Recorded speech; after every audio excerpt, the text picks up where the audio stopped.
नमस्कार, स्वागत है आपका बिहार समाचार में। बिहार वालों के लिए आज सबसे बड़ी घोषणाएं हो गई है। दूसरे चरण के चुनाव में बिहारियों को बड़ी सौगात दे दी गई। बिहारियों के लिए मोदी जी ने भी कई बड़ी योजनाओं की शुरुआत कर दी है, बड़ी गारंटी दे दी गई है। साथ ही आज बात करेंगे कि आखिर किसकी सरकार बन रही है, कौन कहां से चुनाव लड़ रहे हैं, किसके कितने सीट आ रहे हैं। ऐसे तमाम मुद्दों पर बात करने से पहले आपसे एक छोटी सी अनुरोध है, कृपया वीडियो को एक प्यारा सा लाइक अवश्य कर दीजिएगा। आपका लाइक करना ही हमारी मेहनत का फल होता है।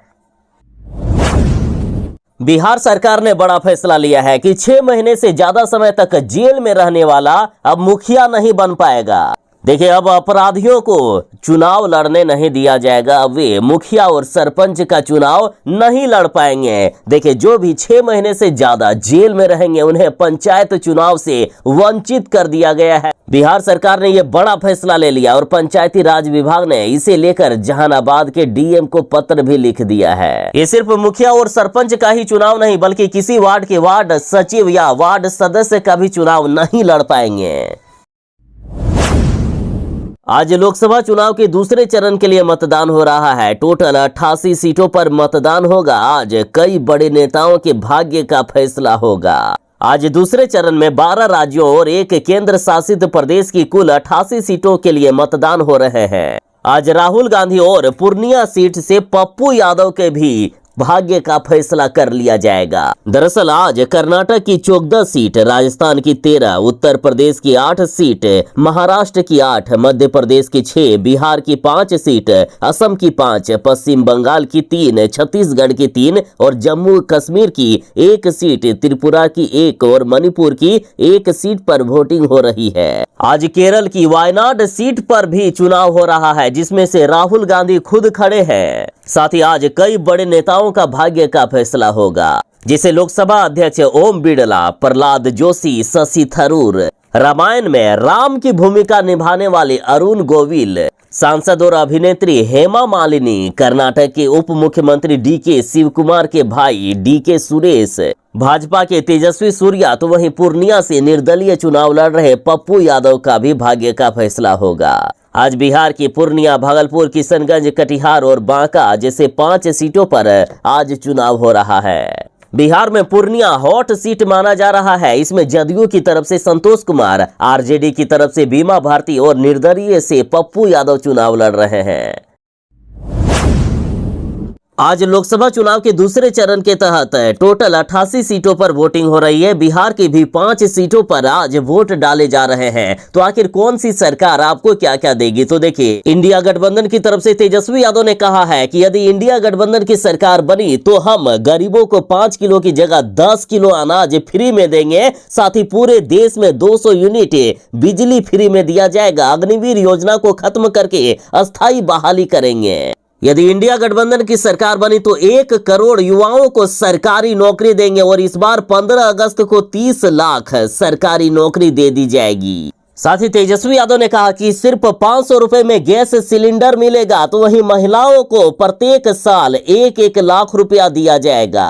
कांग्रेस की तरफ से कहा गया है कि किसानों का कर्ज माफ कर दिया जाएगा। तो वहीं ममता बनर्जी ने कहा है कि प्रत्येक वर्ष 10 गैस सिलेंडर फ्री में मिलेंगे। अब रही बात बीजेपी की, तो देखिए, बीजेपी ने अपने चुनावी घोषणा पत्र में कहा है कि अगले 5 सालों तक 5 किलो अनाज फ्री में मिलता रहेगा। आयुष्मान भारत योजना के तहत अगले 5 सालों तक भी मुफ्त में फ्री में इलाज किया जाएगा और अब 70 सालों से ऊपर के हर बुजुर्ग को भी इस योजना का लाभ मिलेगा। जन औषधि केंद्रों पर 80% छूट पर दवाइयां मिलेगी। गरीबों को पक्के मकान दिए जाएंगे, जमीन दिया जाएगा। मुद्रा योजना के तहत 20 लाख रुपए का लोन मिलेगा। दिव्यांगों को पीएम आवास योजना में प्राथमिकता दी जाएगी। साथ ही अन्य भी कई बड़ी घोषणाएं पीएम मोदी जी ने कर दिए।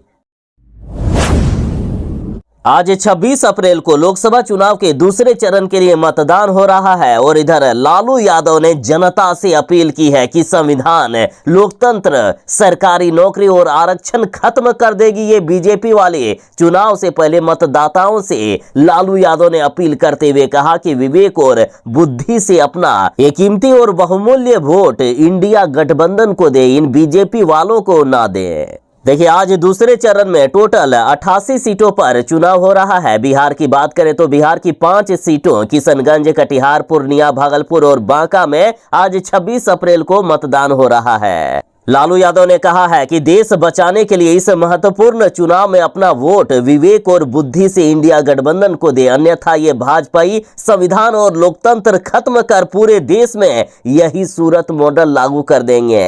यही नहीं, बाबा साहब अम्बेडकर द्वारा दिए गए वोट के अधिकार को ये लोग छीन लेंगे और संविधान और वर्तमान लोकतांत्रिक व्यवस्था को समाप्त कर देंगे।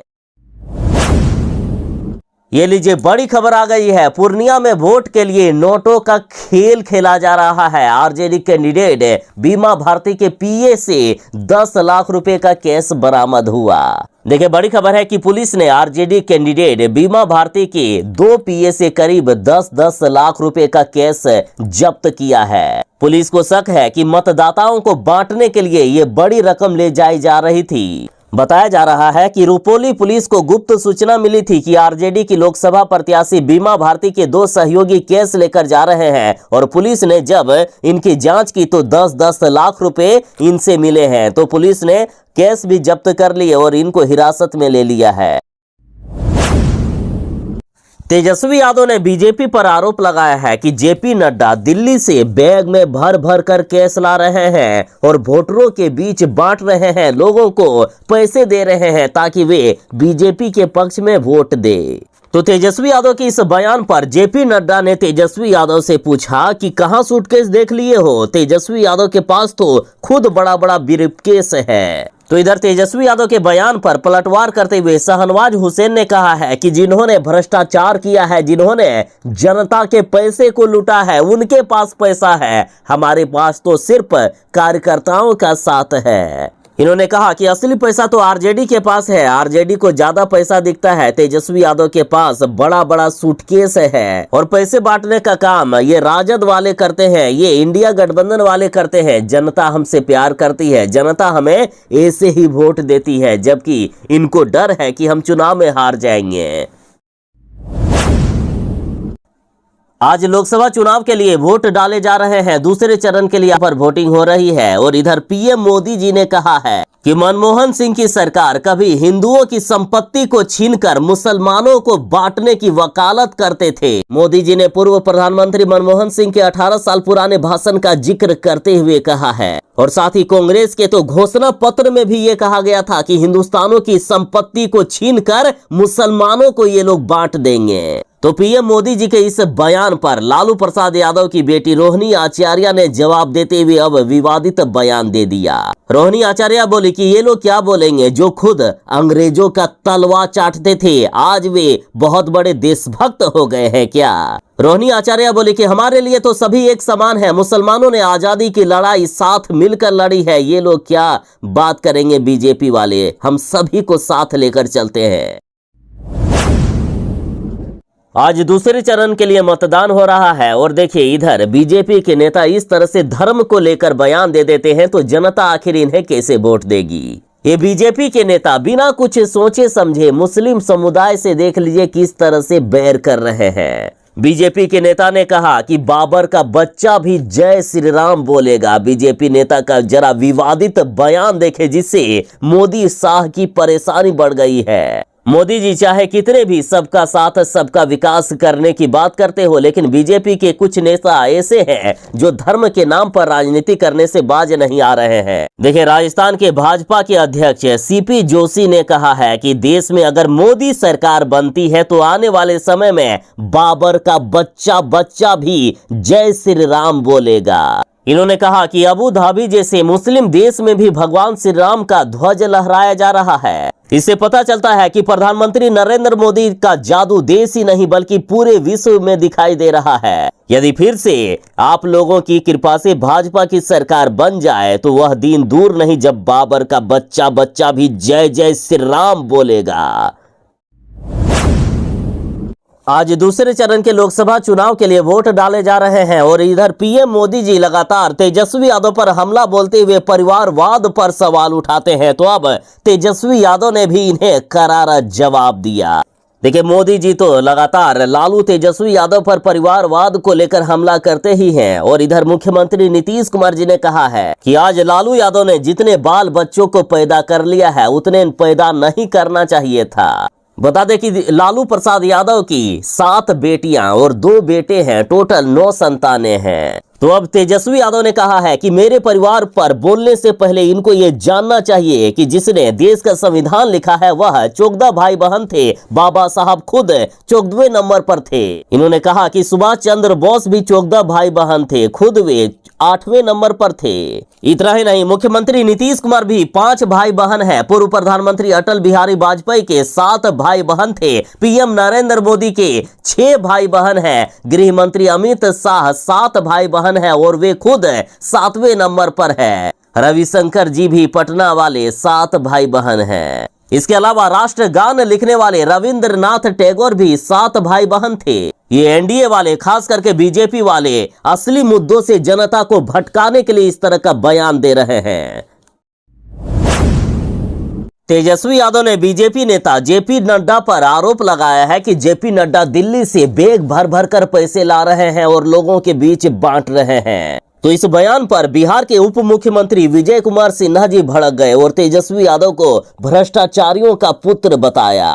विजय सिन्हा जी ने कहा कि चुनाव में हार के डर से तेजस्वी यादव नर्वस हो गए हैं। बिहार की सभी 40 सीटों पर ये लोग चुनाव हार रहे हैं, इसलिए इस तरह का बयान दे रहे हैं। तेजस्वी यादव को भ्रष्टाचारियों का सुपुत्र बताते हुए विजय सिन्हा ने कहा कि भ्रष्टाचार की गोद में पले बढ़े तेजस्वी यादव में अगर दम है तो चुनाव आयोग में जाकर इसकी शिकायत करके दिखाए। तेजस्वी यादव झूठा आरोप लगाने से पहले अपने गिरवान पर झांक कर देख ले। इन्होंने कहा कि तेजस्वी यादव खुद को देख ले कि भ्रष्टाचार से उन्होंने कितनी संपत्ति कमाई है। टिकट बेचने और मंत्री बनाने में पैसा वसूलने वाले लोगों को इस तरह की बात नहीं करना चाहिए। अगर उच्च स्तरीय जांच होगी तो सारा दूध का दूध और पानी का पानी हो जाएगा। लालू यादव और तेजस्वी यादव, इन 2 नौटंकीबाजों ने बिहार को बर्बाद कर दिया है। इन दोनों नौटंकीबाजों से आज बिहार को मुक्ति चाहिए। विजय सिन्हा जी ने कहा कि भ्रष्टाचार से कमाई गई इन लोगों की संपत्ति जब्त होनी चाहिए।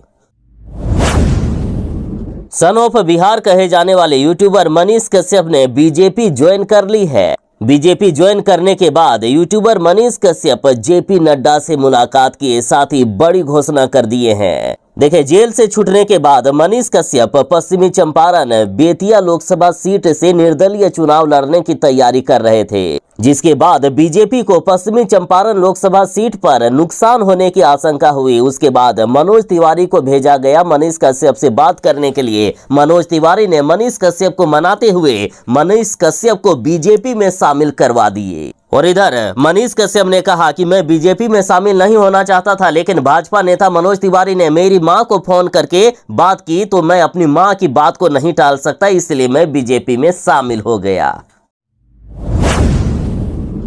प्रशांत किशोर ने कहा है कि 2 चरणों के चुनाव में सिर्फ एक बार बिहार आए हैं राहुल गांधी। राहुल गांधी को बिहार का 4 जिलों का नाम तक नहीं पता है। देखिए, चुनावी रणनीतिकार प्रशांत किशोर ने कहा है कि इंडिया गठबंधन आखिर कैसे चुनाव जीत पाएगी, जबकि इनके नेता राहुल गांधी, जिन्हें बिहार आना चाहिए बार बार, वो सिर्फ 2 चरणों के चुनाव में मात्र एक बार बिहार आए। तो इस चुनाव को लेकर राहुल गांधी की गंभीरता को समझा जा सकता है कि राहुल गांधी चुनाव में ध्यान ही नहीं दे रहे हैं। राहुल गांधी ऐसे नेता हैं जिनको बिहार के 4 जिलों का नाम तक नहीं पता है। प्रशांत किशोर ने कहा कि राहुल गांधी को बिहार से कोई मतलब ही नहीं है। प्रशांत किशोर बोले कि कांग्रेस ने तो 40 सालों तक बिहार को बर्बाद किया है। यही कारण है कि बिहार की जनता ने इतनी समझदारी दिखाई कि कांग्रेस को बिहार से पूरे सिरे से काटकर फेंक दिया है। आज कांग्रेस का बिहार में कोई नामो निशान तक नहीं है। बिहार में कांग्रेस साल 1990 तक रूलिंग पार्टी हुआ करती थी, लेकिन आज कांग्रेस का 5% वोट भी नहीं है बिहार में।